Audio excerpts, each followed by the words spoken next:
देश की सबसे बड़ी अदालत में एक वकील की याचिका पर सुनवाई चल रही थी, लेकिन अचानक कोर्ट रूम में ऐसी टिप्पणी हुई जिसने पूरे देश में बहस छेड़ दी। भारत के मुख्य न्यायाधीश ने बेरोजगार युवाओं, एक्टिविस्ट्स और सोशल मीडिया पर ऐसी तीखी टिप्पणी की जिस पर अब कानून और समाज दोनों में चर्चा तेज है।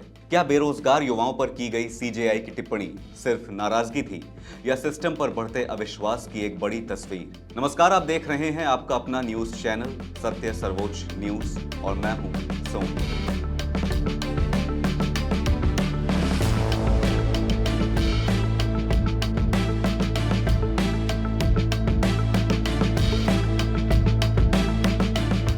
भारत के मुख्य न्यायाधीश सूर्यकांत की एक टिप्पणी इस समय राष्ट्रीय बहस का विषय बन गई है।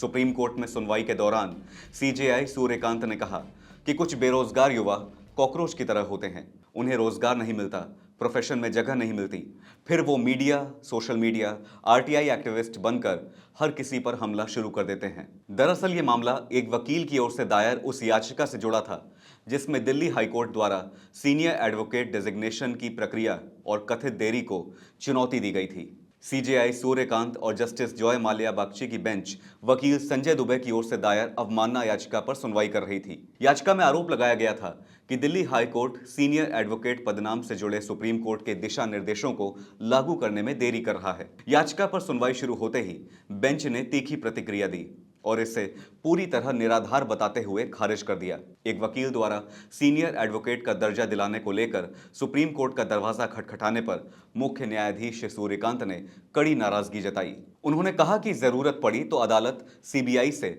वकीलों की डिग्रियों की सत्यता की जांच कराने का आदेश दे सकती है, क्योंकि बार काउंसिल ऑफ इंडिया इस दिशा में प्रभावी कार्रवाई नहीं करती। सीनियर एडवोकेट बनने की मांग को लेकर अदालत पहुंचने वाले कुछ वकीलों पर टिप्पणी करते हुए सीजेआई सूर्यकांत ने दिल्ली में सक्रिय कथित फर्जी वकीलों और संदिग्ध कानूनी डिग्रियों पर गंभीर सवाल उठाए। सुनवाई के दौरान अदालत याचिकाकर्ता वकील के रवैये और सोशल मीडिया पोस्ट से भी नाराज दिखी। कोर्ट ने कहा कि सीनियर एडवोकेट डेजिग्नेशन कोई स्टेटस सिंबल नहीं है जिसे लोग सजा कर रखें, बल्कि यह न्याय व्यवस्था में योगदान के आधार पर दिया जाने वाला सम्मान है। सीजेआई सूर्यकांत ने याचिकाकर्ता वकील को बेहद सख्त तरीके से कहा कि पूरी दुनिया सीनियर एडवोकेट बनने की हकदार हो सकती है, लेकिन कम से कम आप इसके हकदार नहीं हैं। अदालत ने यह भी कहा कि अगर दिल्ली हाईकोर्ट याचिकाकर्ता को सीनियर एडवोकेट का दर्जा देता है तो सुप्रीम कोर्ट उसे रद्द भी कर सकता है। इसी दौरान सीजेआई ने कहा कि समाज में पहले से ही ऐसे पैरासाइट्स यानी परजीवी मौजूद हैं जो सिस्टम पर हमला करते हैं, और क्या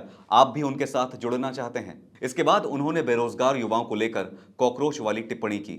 अदालत ने याचिकाकर्ता से यह भी पूछा कि क्या उनके पास कोई और गंभीर मुकदमा नहीं है और क्या इस तरह का आचरण उस व्यक्ति को शोभा देता है जो खुद सीनियर एडवोकेट बनने की इच्छा रखता हो। सुप्रीम कोर्ट ने सुनवाई के दौरान वकीलों की कथित फर्जी डिग्रियों का मुद्दा भी उठाया। सीजेआई ने कहा कि काले कोट पहनकर घूम रहे कई लोगों की डिग्रियों पर गंभीर शक है और इसकी जांच सीबीआई से कराई जानी चाहिए।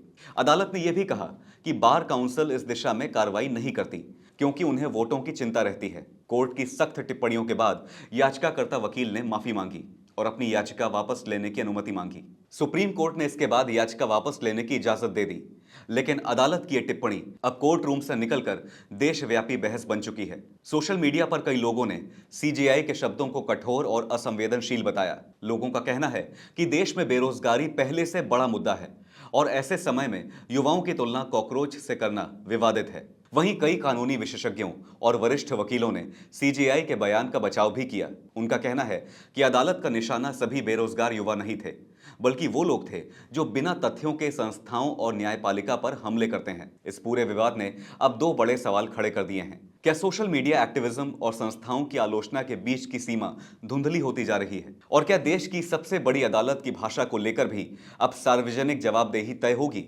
बहरहाल सीजेआई सूर्यकांत की ये टिप्पणी कानूनी दायरे से निकलकर राजनीतिक और सामाजिक बहस का हिस्सा बन चुकी है और आने वाले दिनों में इस पर विवाद और गहराने की संभावना है। फिलहाल इस खबर पर इतना ही। देश और दुनिया की बड़ी और अहम खबरों के लिए बने रहिए सत्य सर्वोच्च के साथ। लाइक, कमेंट, शेयर और सब्सक्राइब करना ना भूलें। अपना और अपनों का ध्यान रखें। धन्यवाद। जय हिंद।